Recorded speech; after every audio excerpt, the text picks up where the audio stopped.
O presidente da República, Michel Temer, anunciou na tarde desta quarta-feira que não vai renunciar ao cargo. A declaração foi feita quase um dia depois do cataclisma político provocado pela divulgação da delação premiada dos donos do grupo JBS, Joesley e Wesley Batista. Não renunciarei. Repito, não renunciarei. Sei o que fiz e sei da correção dos meus atos. Exijo investigação plena e muito rápida para os esclarecimentos ao povo brasileiro. Esta situação de dubiedade ou de dúvida não pode persistir por muito tempo. Se foram rápidas nas gravações clandestinas, não podem tardar nas investigações e na solução, respeitantemente, a essas investigações. O presidente Temer e o agora senador afastado Aécio Neves, do PSDB, principal aliado do governo, foram denunciados pelos irmãos Batista. Segundo os empresários, Temer deu aval para que eles continuassem pagando pelo silêncio do ex-deputado Eduardo Cunha na cadeia. E o senador Aécio Neves pediu R$2 milhões a Joesley Batista para pagar a defesa no processo da Lava Jato. Nos dois casos, há provas materiais, gravações e dinheiro rastreado com chip pela Polícia Federal. Assim como o presidente, Aécio admite o encontro, mas nega o crime. Nosso convidado é o jornalista Carlos Lindenberg. Bem-vindo, Lindenberg. Que dia, hein, Lindenberg? Senhor dia, um senhor dia. Lindenberg, Temer, em sua defesa hoje, disse que nessa quarta-feira quem tinha que ser questionado seria o deputado Rodrigo Loures, que é muito próximo a ele, e que seria o responsável por dar uma mesada ao deputado Eduardo Cunha, dinheiro que estaria sendo fornecido, tudo isso segundo a delação do Joesley Batista. Esse dinheiro estaria sendo fornecido pelos irmãos da JBS e ele que teria sido responsável pelo pagamento. Então, Temer pediu para que ele explicasse o pagamento, que ele não tinha que explicar nada. Ele tem como escapar dessa denúncia? Qual que é a sua impressão desse cenário aí com o presidente Temer? Olha, a situação do presidente Temer é muito delicada, muito delicada. Primeiro porque a gravação, ela envolve uma conversa não republicana entre o empresário, um dos irmãos Batista, e o presidente, quase 11 horas da noite, lá no Palácio do Jaburu. Uma conversa em que está gravado, e esta é uma prova, que o presidente, ao saber que o ex-deputado Eduardo Cunha estava sendo pago para calar a boca, para ficar calado, chamado cala-boca, o presidente Temer disse, tem que continuar fazendo isso. Quer dizer, é o que está nas manchetes dos jornais de hoje, inclusive, que é o aval para que continuassem pagando para que o Cunha permanecesse de boca fechada. Agora, Lindenberg, o que chama a atenção nesse trecho da gravação é, sobretudo, o contexto da fala, porque o Joesley, quando faz uma referência ao Cunha, ele diz simplesmente que ele está de bem com Cunha. E o presidente emenda que tem que continuar, então mantenha isso desse jeito. Mas no contexto ele está dizendo que ele está se protegendo, que ele está tomando providências para não ser, ele não diz claramente, mas parece que ele precisa se proteger de alguma coisa. Ele possivelmente, no contexto, está se referindo à Lava Jato. E aí ele fala de juiz, de procurador, de subprocurador. Esse contexto não parece muito ser o contexto mais preocupante. Ele está falando de tirar do caminho essas pessoas. Olha, é o que eu disse no início, né, Vivian, é que não é uma conversa republicana. Não é uma conversa republicana, é uma conversa de calada da noite, né, para usar uma expressão popular, né? Fala de propina paga ao procurador, que foi preso, inclusive, né? Fala questão de compra de juiz, enfim. É uma coisa que... Como é que um presidente da República pode ter esse tipo de conversa? Agora, admite esse tipo de conversa? Qual é o interesse? Essa é uma pergunta que o tempo todo tem que ser feita, né? Qual que é o interesse do presidente em silenciar Cunha? É melhor perguntar ao Cunha. Mas acontece o seguinte, o Cunha foi o principal artífice do golpe que derrubou a presidente Dilma Rousseff e que colocou o Michel Temer no lugar. O Cunha é uma pessoa que é ligada ao Michel Temer, não é de hoje, não é deste governo.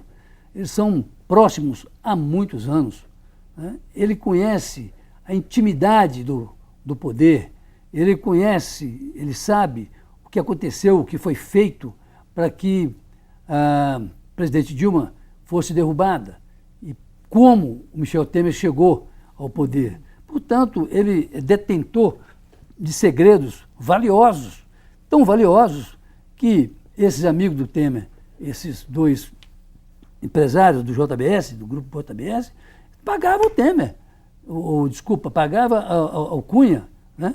É uma boa bolada para ele ficar calado. E o Temer sabia disso, o Temer avaliou que eles continuassem pagando.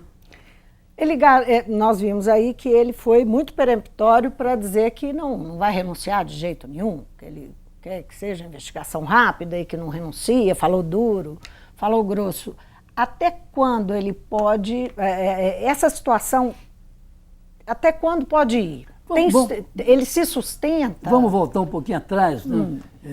De manhã, na manhã da quinta-feira, a informação que circulava é de que ele renunciaria no pronunciamento que se faria à tarde. Esse pronunciamento que nós acabamos de ver aí agora. Ao longo do dia, houve até quem publicasse que ele realmente iria renunciar, né? Enfim, depois disso, ele mudou o tom do discurso. Por que mudou o tom do discurso? Por que falou, como você diz, falou grosso? Né? Primeiro, ele não poderia falar de uma maneira tímida, ele tinha que demonstrar vigor, né? E tentar aquela história de que a mulher de César não basta ser séria, tem que demonstrar que é séria, né? Então ele está mostrando uma certa indignação com relação ao que fizeram com ele, né? Depois, você há de convir que até onde pode ir essa sustentação do Temer? Na medida que ia continuar tendo um respaldo no Congresso, ele vai tentar sobreviver, porque o caso dele hoje é de sobrevivência, né? Você vê, a Bolsa na quinta-feira arrebentou, caiu, o dólar disparou, ou seja, a economia, que até vinha começando a dar sinais de alguma recuperação, ela mergulhou novamente. Agora, ele está, o ministro, o relator, né, da Lava Jato no Supremo, Edson Fachin, ele autorizou a abertura de inquérito para investigar o presidente. Mostra que a situação do presidente... Que muda a situação dele diante da justiça. Claro, claro. Até então, não te interrompendo, só para ir na balada da coisa, o Procurador-Geral da República, o Janot, havia pedido já, há um tempo atrás, e depois veio aquela história de que não pode o presidente ser investigado, coisa e tal. E hoje, nesta quinta-feira, não é? O ministro Fachin resolveu autorizar a investigação. Pois é, o quanto isso impacta sobre o Congresso e toda a história, afinal, né? O que a gente pode esperar da base dele, tanto os partidos menores quanto o PSDB, que é a grande avalista garantia, do governo. O grande avalista do governo Temer. Bom, nós vimos que na quinta-feira, nessa última quinta-feira, nós vimos o quê? Nós vimos que alguns ministros começaram a abandonar o governo. Um ministro do PSDB e 2 do PPS, né? Então, quando começa isso, né, essa debandada, é difícil segurar. Até porque esses ministros estão sendo pressionados pelos deputados. O que significa que a base do governo Temer, ou do próprio Temer, começa a diluir também no plenário. E aí a situação dele fica muito mais difícil. Até Tem porque... o PTN também, que é um partido pequeno que também deixou, né? Que já avisou que está fora da base. Então, você vê, por aí vai. São 4 ministros, então. Né? São 4. É um do PSDB, 2 do PPS e esse do PTN. Não. O PTN é a bancada do PTN que saiu da base, que anunciou que está fora da base. Né? Que são 13 deputados. O PSB também, a semana passada, também disse que estava fora da base. Mas o PSDB tem uma posição bastante dúbia e ele, de fato, é o partido mais importante, afora o próprio partido do Temer, que é o PMDB, ele é o partido mais importante na base. Parte da bancada está se colocando, está querendo se afastar do governo, se manifestou assim durante o dia. Inclusive, 7 dos deputados apresentaram um dos 8 pedidos de impeachment que já estão na Câmara. Mas, no final do dia, Tasso Gereissati, que agora é o presidente interino no lugar de Aécio Neves, diz que não, que os ministros ficam lá, né, e não vão sair. Você vê o seguinte, né, Vivian? Que é isso? É bom lembrar lá atrás, né, para o telespectador entender melhor o caso do impeachment do Collor. Né? O Collor estava cai, não cai, quando o PSDB, levado pelo Pimenta da Veiga e pelo Fernando Henrique, quis entrar no governo do Collor. Lembra disso? O telespectador deve lembrar disso. E Mário Covas, que era, na verdade, a grande voz moral do PSDB, não permitiu que o partido entrasse no governo do Collor. E, com isso, o Collor caiu. Né? Olha, o contrário está se repetindo agora, está se dando agora. O PSDB, que deveria ser o primeiro a sair, né? Até porque o presidente do PSDB, o senador Aécio Neves, está absolutamente envolvido nessa história, né? Com esse pedido de 2 milhões aí, coisa mais louca, né? Como é que um senador faz um negócio desse? Enfim, deveria o PSDB, nesse momento, falar, não, nós agora saímos, fomos avalistas até aqui. A partir de agora não podemos ser mais. Que foi o que o Covas fez lá atrás no impeachment do Collor. É outro PSDB? É outro PSDB. Não tem um Collor, um Covas, né? Tem um Aécio. Pois é. A propósito de Aécio, antes de falar de Aécio, eu queria saber o que você acha da perspectiva das reformas no Congresso. Começou. Reforma trabalhista e reforma da Previdência. Já está indo para o ralo. Hoje o relator, nessa quinta-feira, o relator da reforma trabalhista já paralisou os trabalhos. Falou, não, isso aqui... Não... O Arthur Maia também, da Previdência, admitiu que não tem espaço para caminhar. Porque não há condição política para nada, para se fazer nada. Esse é o grande problema. Nós estamos vivendo uma crise institucional, uma crise política seríssima. Mas eles podem dar a volta nisso? Temer pode dar a volta nessa situação? Dificilmente poderá, dificilmente. Ele foi, nessa quinta-feira, convencido por 2 ministros dele, o Moreira Franco e o Eliseu Padilha, para não renunciar. Por quê? Por quê? Porque ele mantém, como presidente da República, ainda que sob investigação, né, ele mantém o foro privilegiado. Ele não pode ser julgado por um juiz de primeira instância. E se ele renunciasse, ele cairia no colo lá do juiz Moro, lá em Curitiba. Então, por essa razão, e unicamente por essa razão, ele sabe a fragilidade que ele está hoje, por essa razão, ele se manteve e está se mantendo. Mas ele não renunciou. É um cálculo que não resiste a longo prazo. Né? Não, claro, até porque tem uma data aí, agora, para os próximos 15 dias, onde pode ser definido tudo isso, que é o quê? É o julgamento das contas da chapa Dilma Temer, em que o relator do caso, e do processo, e o próprio representante do Ministério Público, né, eleitoral, pedem a cassação dele. Uhum. Ainda que querem aplicar uma pena na ex-presidente Dilma Rousseff, de suspensão dos direitos políticos dela, mas eles querem a cassação dele. Ora, até então, a condição dele, dentro no pleno do TSE, era, na avaliação dos que estão acompanhando o caso, era boa, era, de certa forma, confortável. Tanto que ele não estava nem ligando para o julgamento que vem aí no dia 6 de junho. Houve uma mudança na composição, que diziam era benéfica para ele, né? O Gilmar Mendes era aliado dele, né? Enfim. ou continua sendo aliado. Ocorre que essa coisa que aconteceu agora muda todo o cenário, muda tudo isso, né?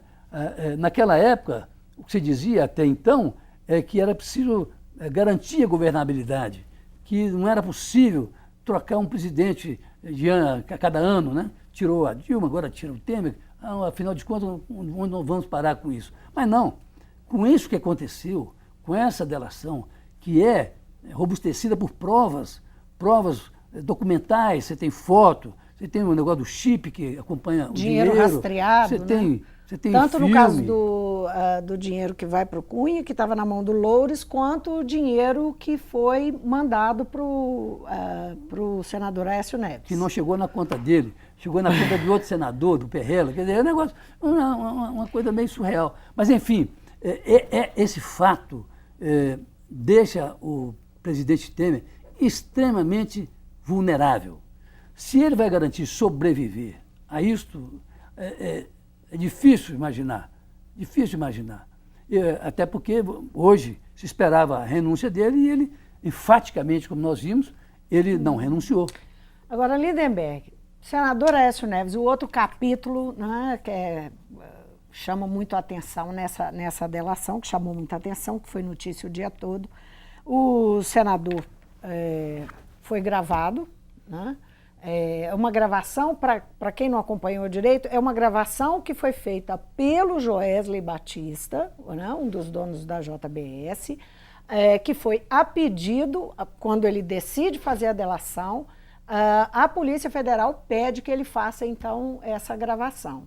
E aí ele grava uma conversa dele com o senador, uma longa conversa, na qual o senador pede 2 milhões e alega que é para pagar o advogado, a defesa da Lava Jato.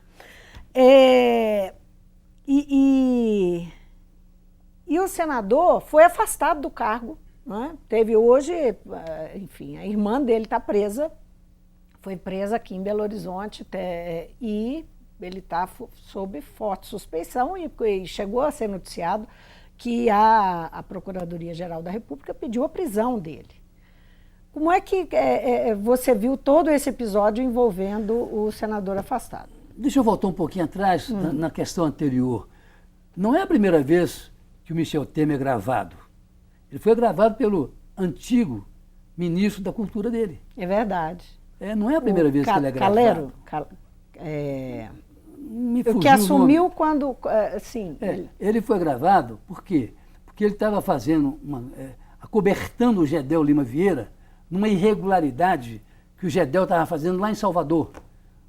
E que o Gedel queria pedir a demissão da presidente do IPHAN, Instituto Patrimônio Histórico, na época, e o ministro deu cobertura para ela e foi então chamado pelo Temer. E o Temer queria que ele realmente tirasse a presidente do IPHAN.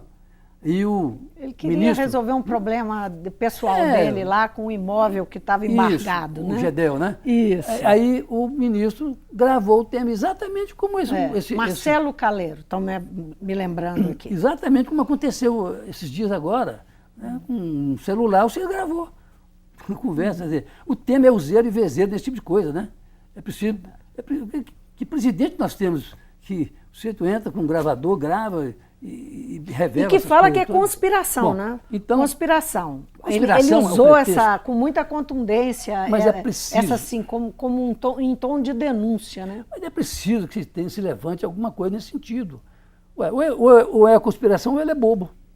Não tem outras. Ou é uma conspiração ou ele é bobo. E chama de gravação clandestina. Então, na verdade, você estava perguntando sobre a situação do senador Aécio Neves. Outros estão numa situação absolutamente desconfortável. Né? Como é que um senador da República pede ao empresário, embora isso não faça parte, provavelmente, de uma questão de dinheiro, não tem dinheiro público envolvido nisso, né? Mas como é que um senador da República... Supostamente, porque também ninguém vai dar 2 milhões de reais para o senador e ficar por isso mesmo. Ainda mais quando se sabe que esse pessoal que está fazendo essas coisas, né, tanto do JBS, como aqueles delatores da Lava Jato, né, cada um é mais safado do que o outro. Né? A gente vê pelas gravações, pelas delações. É importante dizer que todas as duas gravações, nem o presidente Temer, nem o senador Aécio Neves negam. Eles não têm como negar. Negar como? Porque está lá a voz deles, né? Mas, no caso do senador, o senador está dizendo, enfim, está dando algumas justificativas. Uma delas é que ele estaria vendendo um imóvel, né? E que seria para receber por esse imóvel. Gente, cada um vai ter que levar uma casa de garantia. Cada um vai ter que dar uma explicação. O Temer está dizendo que é uma conspiração, né? Para não dizer que é bobo, se deixa gravar. Não é a primeira vez que ele é gravado, não é? O outro tem que dar outra explicação. É um imóvel que está sendo vendido, etc, etc, etc. Quer dizer, acredite quem quiser. Agora, o que vai acontecer, e eu também não quero aqui condenar ninguém de antemão, né? Essa é uma tarefa que não cabe a mim, né? Cabe à consciência do telespectador, mas cabe, sobretudo, ao Supremo Tribunal Federal, que é quem está julgando e vai julgar esses casos, para definir se as gravações são realmente depõem contra o exercício da função de um e de outro, né? Que vai dizer se as fitas realmente são a gravação pode ser uma prova. Uma prova ou não. De um crime, enfim, né? O que nós estamos diante de uma crise, esse é o fato inegável. Nós estamos diante de uma crise política séria, como em outras situações. Agora, uma crise moral, né? Uma crise moral, mais uma vez, né?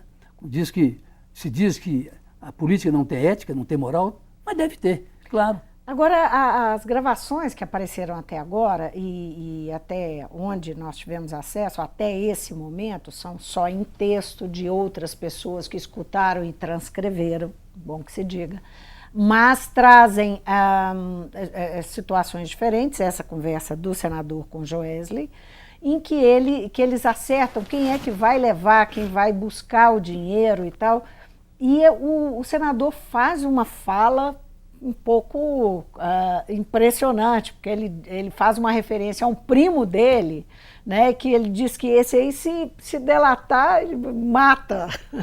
Uma coisa desse tipo, né? E que a gente não sabe muito bem o que está ali contido mesmo. Se falou isso de uma forma jocosa, se não, mas o fato é que está lá na transcrição do texto, né? E uma outra coisa é uma conversa com Joesley tratando da anistia ao Caixa 2. Eles estão discutindo, inclusive, uma necessidade de... Vivian, são conversas inadequadas para o homem público. Tanto a conversa do Michel Temer com como é o nome dele mesmo?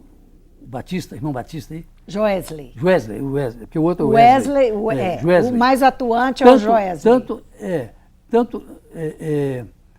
A conversa com ele é inapropriada para um homem público, ainda mais para o presidente da República, né? Como a conversa dele com o senador.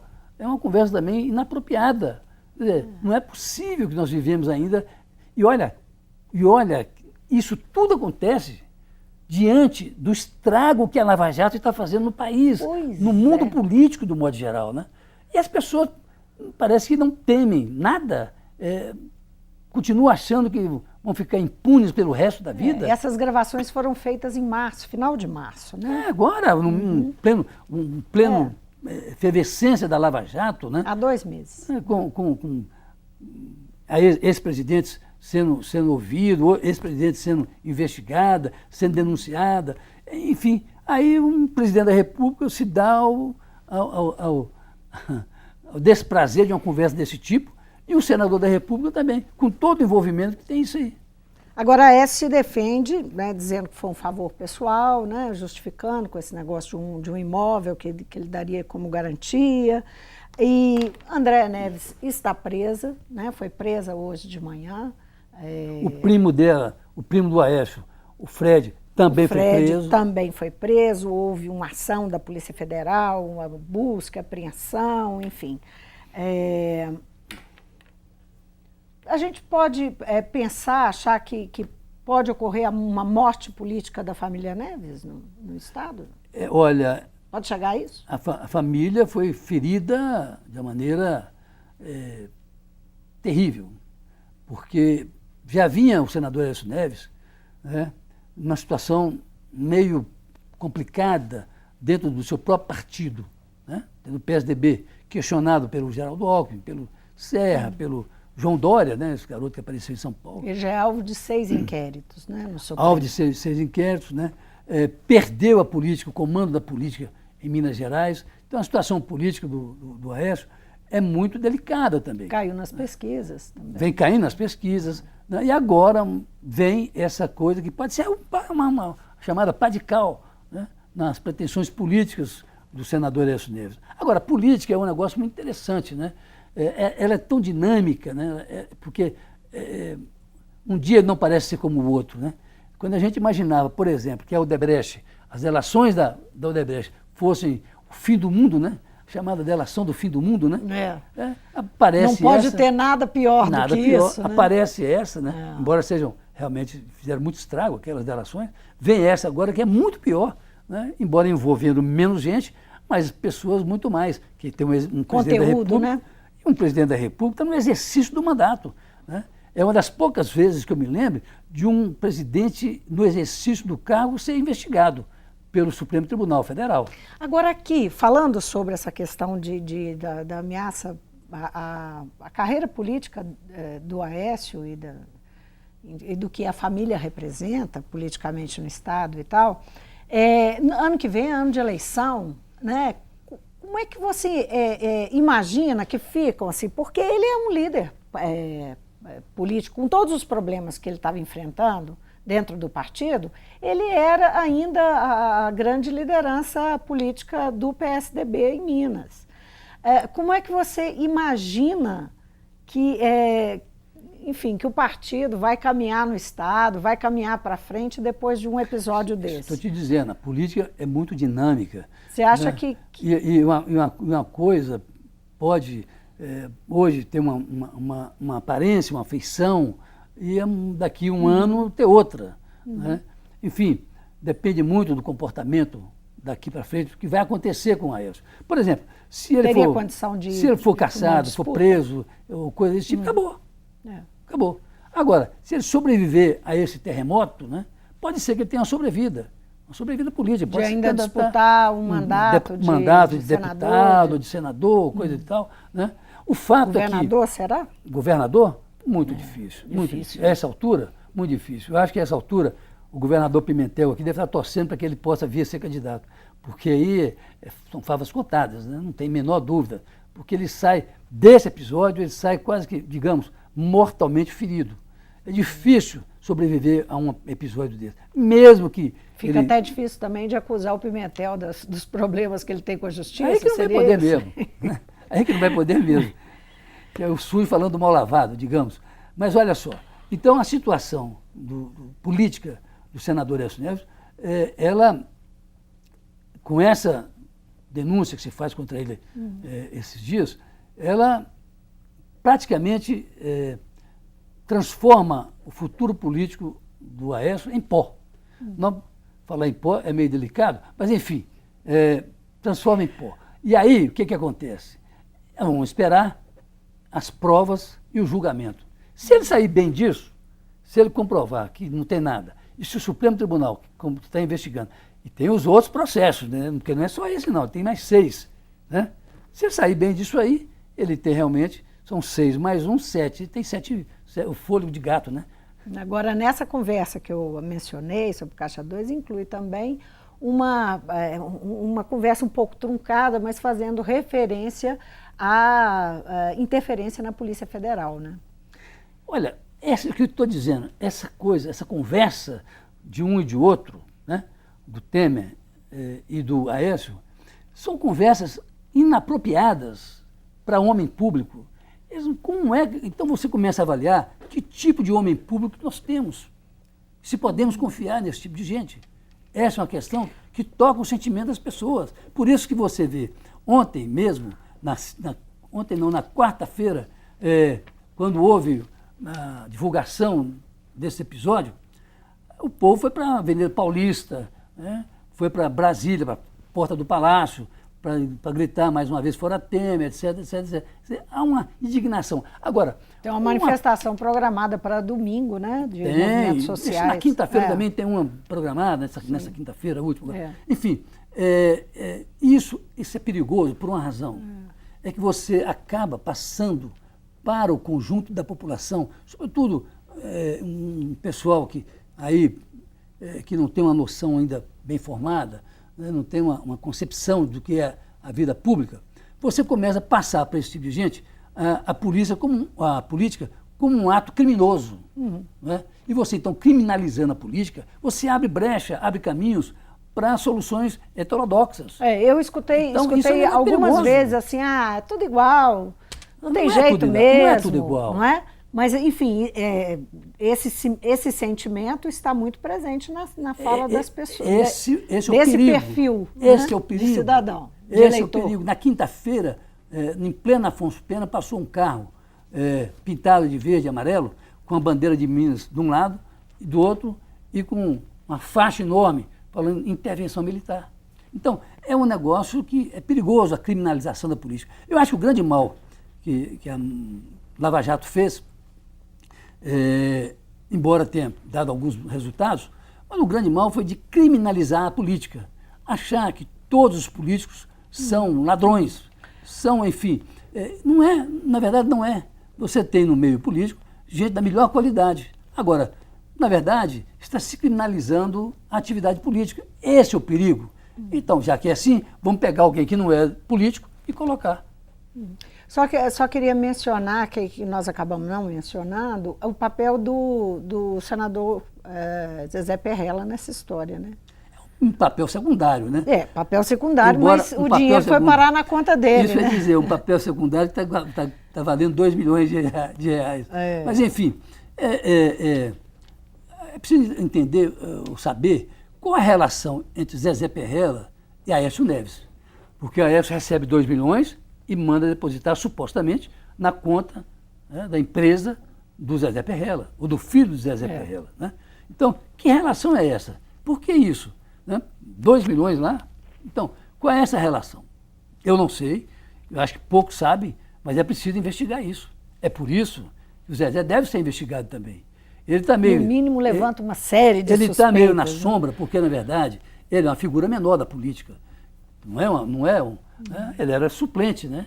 Ele assumiu na suplência na morte do Itamar, se não me engano. É isso mesmo, do Itamar. Então, é um suplente, uma figura menor. Né? Evidente, olha a dimensão do Aécio e olha a dimensão do Zezé Perrella. Então ele fica no terceiro plano. Né?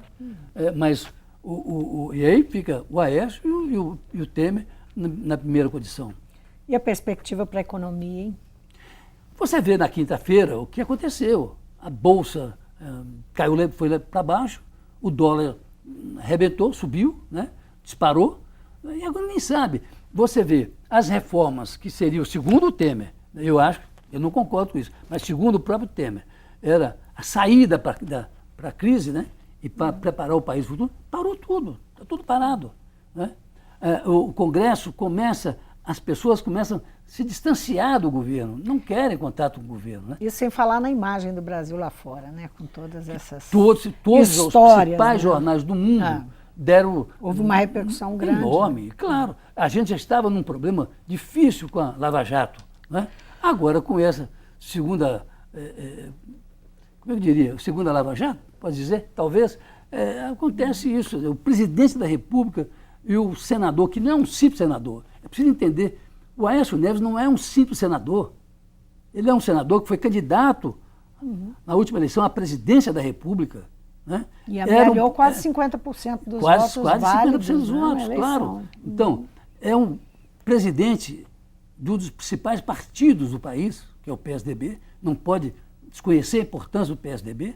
Né? Portanto, não é um senador qualquer. Não é um senadorzinho. Não é o Zezé Perrella. Tem uma dimensão política enorme, né? Para não falar da tradição histórica da família. Né? Agora, na delação, o Joesley Batista diz que o Temer antecipou, não é, o corte de juros para ele. Um corte de 1% nos juros. Isso pode trazer aí consequências para a economia com uma reação do mercado financeiro? Você acha que isso pode... Porque, afinal de contas, enfim, beneficiar um em detrimento do resto. Já havia beneficiado num negócio de gás, que botou até esse Loures para resolver, no nível do governo, a situação lá, porque os donos do JBS estavam reclamando que estava pagando um preço muito caro pelo gás. E ele mandou esse deputado resolver o problema, né? Esse deputado entra nessa história por duas razões. Primeiro, pagando ao Cunha, sendo transportador para o Cunha lá, o dinheiro para o Cunha. Segundo, praticando uma advocacia administrativa, né, favorecendo o grupo JBS. Diga-se de passagem, esse deputado, ele era um suplente que foi para a Câmara no lugar do Osmar Serraglio, que virou ministro da Justiça, né? Então, esse tipo de gente... inclusive, conseguiu foro privilegiado, né? Com a permanência do Serraglio no Ministério. Esse tipo de gente é que leva a política, né, a partir do presidente da República, né, que não tem a estatura de um estadista, evidentemente. Esse tipo de gente, deputados e senadores, etc., é que leva a atividade política para esse mar de lama, para onde está indo. Agora, a delação ainda não apareceu nenhuma gravação nesse sentido, não houve uma cobertura muito extensa, mas os jornais trouxeram que a delação, que o Joesley Batista teria dito que a ex-presidente Dilma pediu 30 milhões para a campanha do então candidato em 2014, Fernando Pimentel, governador Fernando Pimentel. Isso pode ainda ganhar destaque, ganhar espaço? Você acredita em desdobramento? Que a imprensa ainda não trabalhou esse assunto? Pode, evidente. Os adversários da presidente Dilma, do governador Fernando Pimentel, os adversários do PT, vão querer explorar isso. Até, estou estranhando que não tem explorado tanto, até agora. Tem uma referência ao Manteiga também, ele é citado como um facilitador junto ao BNDES. Exatamente. Né? Então, é evidente que os adversários políticos vão explorar isso, claro que vão explorar isso, né? Até para tentar diminuir o impacto das denúncias que estão sendo feitas contra o senador Aécio Neves e contra o presidente Temer. A gente ainda nem sabe direito como é que é, porque está tudo um pouco vago, justamente porque não foi explorado, claro, né, o assunto. Essa discussão toda, ela colocou na pauta hoje se vamos ter uma eleição direta ou indireta, caso Temer se renuncie, ou seja alvo de impeachment, ou, enfim, seja cassada a chapa. Qual que é a sua impressão quais são as perspectivas, né, de uma eleição direta ou indireta? Nós já temos a oposição brigando, gritando por uma eleição direta. Mas olha só, a eleição direta tem uma emenda, tem uma PEC do deputado Miro Teixeira na Comissão de Constituição e Justiça, que é presidida aqui pelo Rodrigo Pacheco. Só te interromper um segundinho, que eles estão passando aqui, que nesse momento, hoje é quinta-feira, são 8h30 da noite, tem manifestações rolando, tanto em São Paulo quanto no Rio de Janeiro, aqui também em Belo Horizonte, manifestações de rua pedindo a saída do Temer, né? Então, inclusive diz que no Rio bastante tensa. Você vê o seguinte, essa questão das eleições diretas, por exemplo, que é o que a oposição pede, e na verdade tem uma pesquisa do Ibope, essa última pesquisa que o Ibope soltou, 90% das pessoas ouvidas pelo Ibope defendem a eleição direta no caso de substituição do Temer. 90%. Né? Essa mesma pesquisa que deu a popularidade do Temer abaixo de 10%, em torno de 9% a popularidade dele, né? Com um grau de rejeição lá em cima, 61%. Ele mostra que realmente a figura do Temer se sustenta hoje basicamente naquele núcleo parlamentar que ele montou lá com o impeachment da Dilma. Né? Ali que está a resistência dele. Fora disso, não existe. Ele nem sai à rua, ele não vai a lugar nenhum, né? Enclausurado. Muito bem, mas nessa quinta-feira, se esse assunto, tem uma PEC do deputado Miro Teixeira na Comissão de Constituição e Justiça, que é presidida pelo deputado mineiro Rodrigo Pacheco, e essa PEC deveria ser examinada na quinta-feira, nessa quinta-feira agora, né? Hoje, se nós estamos falando de hoje, quinta-feira, né, seria examinada. O que aconteceu? Não houve quórum. O pessoal do governo, que é a maioria, nas comissões todas, não apareceu. Então ela não foi discutida. Ela vai ser, provavelmente, discutida na semana que vem. O então, Rodrigo Pacheco falou que garantindo, né, se é que se pode garantir, mas ele estava garantindo que ela seria discutida na terça-feira, dia 23, na próxima terça-feira. Mas era para ser discutida na quinta-feira. Sim, era para ser discutida nessa quinta. Adiaram. Né? E aí ele deu entrevista adiando. Aí, por isso que eu digo o seguinte, a eleição direta, que é o que se pretende, o que se quer, eu acho que dificilmente vai caminhar nessa direção. Eu acho que vai acontecer uma coisa muito, muito delicada aqui. Eu acho que no dia 6 de junho, o TSE caça o Temer e aplica a pena de suspensão por 8 anos os direitos políticos da ex-presidente Dilma. É uma forma de dar o pau que dá em Chico, dá também em Francisco. Né? Uma coisa assim, desse tipo. Né? Porque hoje, mas na verdade, e daí vem a eleição indireta. Uma eleição indireta que vai se dar num Congresso em que 2/3 dos deputados e senadores têm algum tipo de contas a prestar à Justiça. Quer dizer, que legitimidade tem esse Congresso? Né? Os 2 presidentes, tanto do Senado quanto da Câmara, estão sendo investigados, né, pelo Supremo Tribunal Federal. É esse tipo de gente que vai fazer a eleição indireta. Agora, os nomes, aparecem vários nomes, né? E entre eles estão o da ministra Carmen Lúcia, que é a presidente do Supremo, Nelson Jobim, que já foi ministro do Supremo Tribunal Federal, já foi ministro do Fernando Henrique, né? E até do presidente Lula, do ex-presidente Lula, foi deputado. E ele é sempre... eu não sei muito bem porquê, eu queria até saber porquê, mas ele é sempre tirado da cartola quando se fala nessa possibilidade, já há algum tempo. Né? E tem outros nomes também, até o Gilmar Mendes é considerado. Eu acho o seguinte, a saída para essa crise, ela não pode ser uma coisa inventada, criada. Né? Isso não dura, em política isso não dura 24 horas. Né? Ela tem que sair do próprio meio político. É preciso escolher entre aqueles que estão ali, o menos ruim ou o melhor, para que ele complete o mandato até 2018. Né?